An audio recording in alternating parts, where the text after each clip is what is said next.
Hey guys, Kevin again. This can be another classic movie for you guys. And this time, I'm going to be reviewing to you the 1975 drama classic, One Flew Over the Cuckoo's Nest. Now, this was a movie that I wanted to review to you guys for a while now. I really wanted to see this movie. I heard it was a fantastic movie. And if you guys can see, it says winner of 8 Academy Awards, including Best Picture. And especially after watching The Shining, that's when I really wanted to watch this movie. And, especially after The Shining, I wanted to watch it. And you guys remember when I got Gangs of New York? Yeah, well, in that same day, I went to my local library, got a whole bunch of movies, some of which I'll review, some of which I'm probably not. But the one out of those that I wanted to see the most was, of course, Gangs of New York was one I wanted to see the most, but after that, the one I really wanted to see was One Flew Over the Cuckoo's Nest. I was going crazy looking for this movie. I found it online, and I found online it wasn't the best quality, and I'm like, you know what, I need to see this movie on my TV. I need to get it on DVD. I don't want to watch this online. I want to watch it on TV, on my TV, and I just watched it. I watched the whole thing today. And what did I think of One Flew Over the Cuckoo's Nest? One Flew Over the Cuckoo's... By the way, this is torn because it's old for my library. One Flew Over the Cuckoo's Nest is a masterpiece. Hands down, one of my favorite movies of all time. This movie is really life-changing. It really is, if you think about it. The movie's really life-changing. And it's sort of a... It sort of sends out this message of how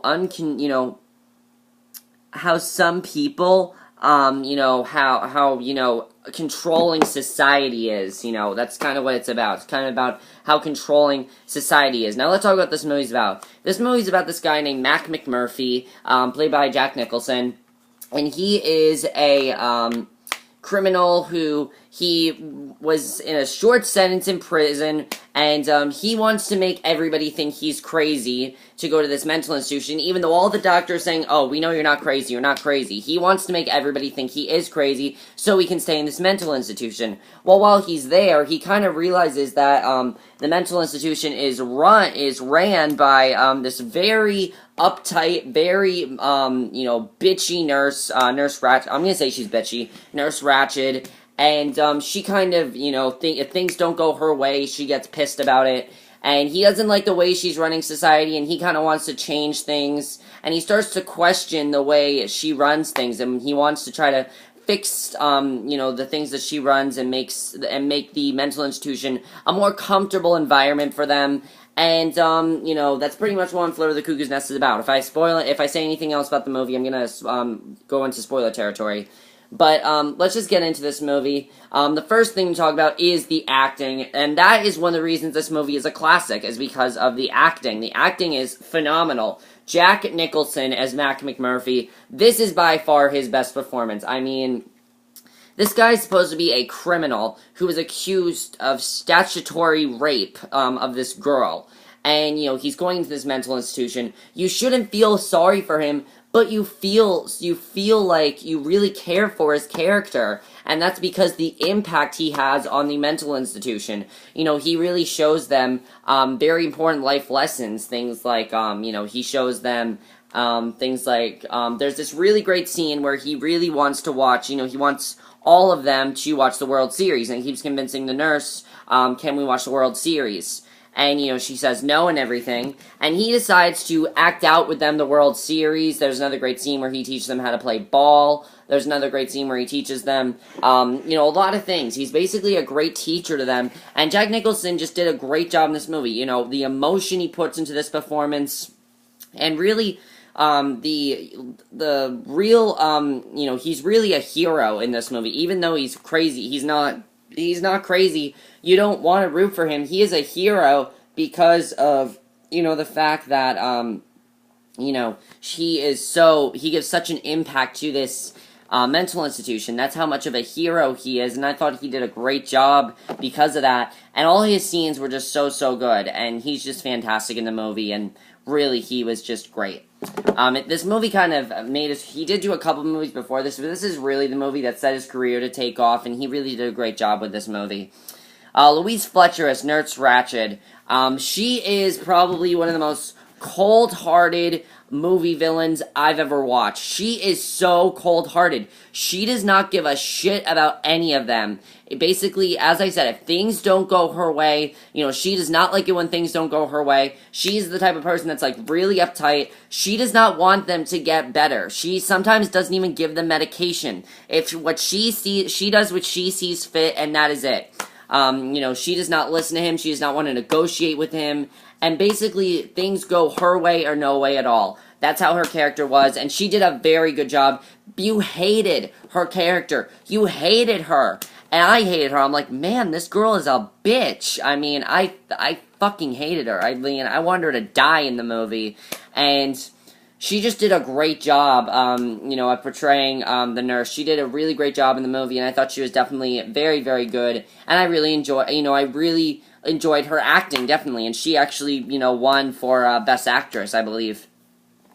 And there are a couple other mental patients we can talk about. Will Sampson as Chief, he was great. Now, Chief is actually a very important character. He, in the first act of the movie, we think that he's mute. In the second half of the movie, we actually find out that he's not mute, and he talks to Jack Nicholson, and him and Mac, sort of have this very good friendship, and I thought, his character was definitely very good. I really enjoy his character. I like the bond between him and Jack Nicholson. I mean, not even the bond between him and Mac. I like the bond between Mac and all the mental patients. I thought they were all fantastic. All the mental patients were great. Christopher Lloyd, Brad Dourif, Danny DeVito.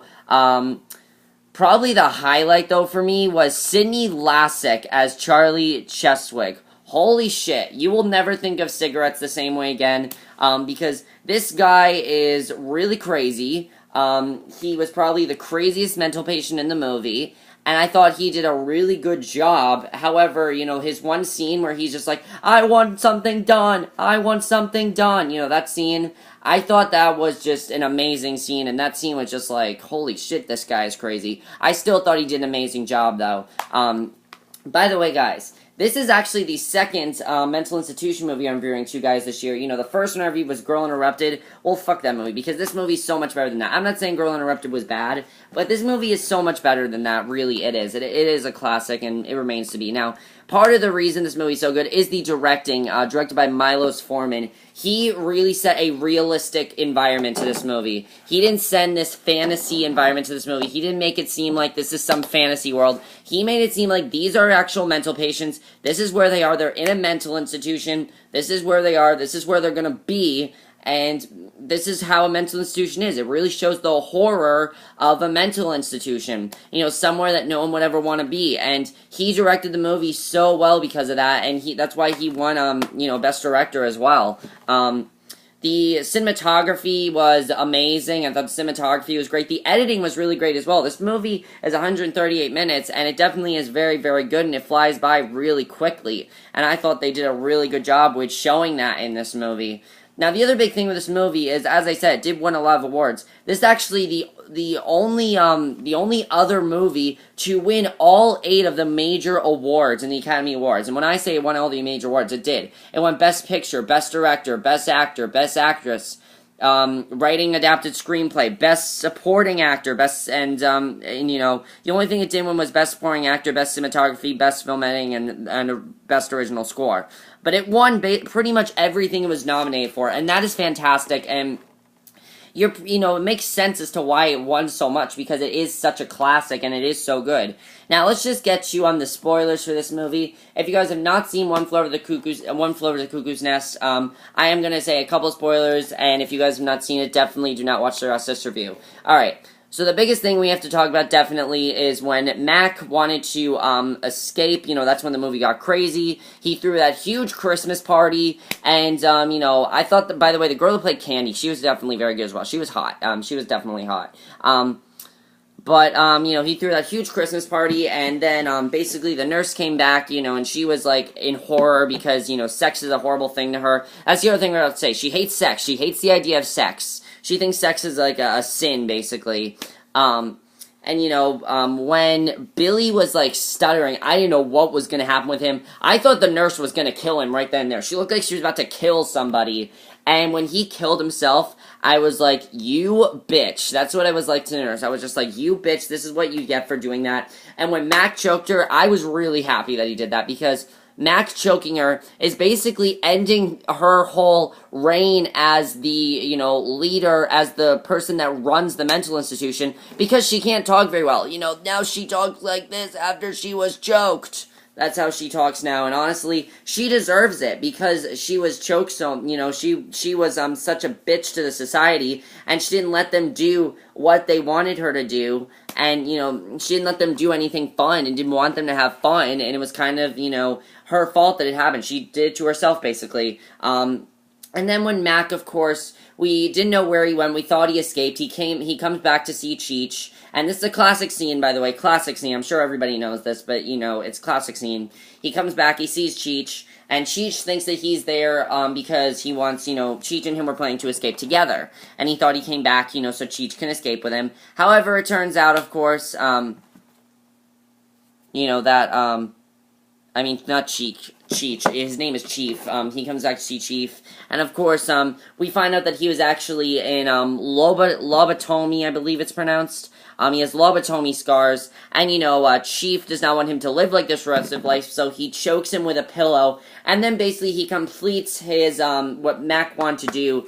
He goes outside the window, throws that, thing that was used to operate on that, what's it called? The hydrotherapy console off the floor and out the window. That's really just, you feel happy for him, because it's like, finally freedom after this whole movie where, they're in this horrifying mental institution, and it's, like, so much drama for them. Finally, they are free. They are free to leave, and it's just such a great ending, because it's like, they're free to leave now, and there's nothing anybody can do about it, and it's fantastic that they're free to leave. They got what they wanted. They're leaving, and they're gonna be free now. So I think that's just such a great ending, and it works just so well for this movie. You feel so happy for them that they get to leave. It just works so, so well. Now, we do have to get into a little bit of analysis for this movie. If you guys have not seen, a little bit of analysis, and of course, the movie has been told that it's actually more relevant today, and I think that is true, because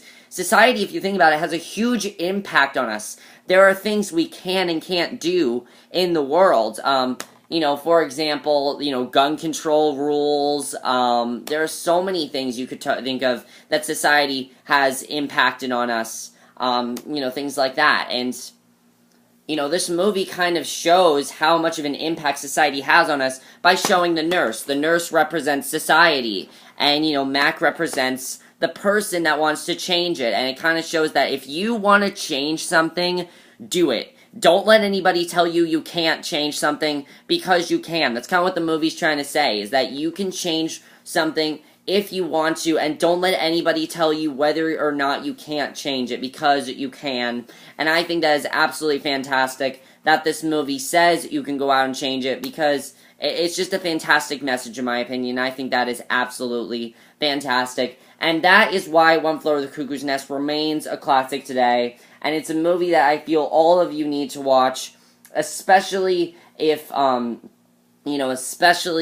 if you, not even if you're just a fan of Jack Nicholson. I mean, he's fantastic in this movie, but you need to check it out. It's one of the best movies of all time, and it remains a classic today. And definitely check it out, especially if you, know anyone who's been to a mental institution or something. But even if you haven't, definitely check it out, because it is a classic today, and you should still, I highly, highly, highly recommend it.